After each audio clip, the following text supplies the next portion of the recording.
Rally kontra korupsyon, nagdulot ng pagbabago sa trapiko malapit sa Malacanang.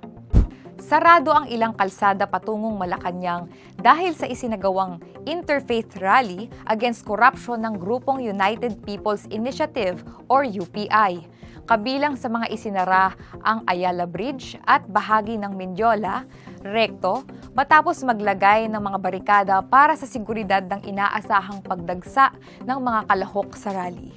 Sa kabila ng malakas ng ulan, dumalo ang ilang retiradong military, pulis at iba pang uniformed personnel upang ipahayag ang panawagan para sa pananagutan sa umano'y mga kaso ng korupsyon, partikular sa mga flood control projects. Ayon sa UPI, hindi nila opisyal na hinihiling ang pagbibitiw ng sinumang opisyal ng pamahalaan, ngunit binigyang diin nila na may kalayaan ang mga dumalo na ipahayag ang kanilang sariling panawagan.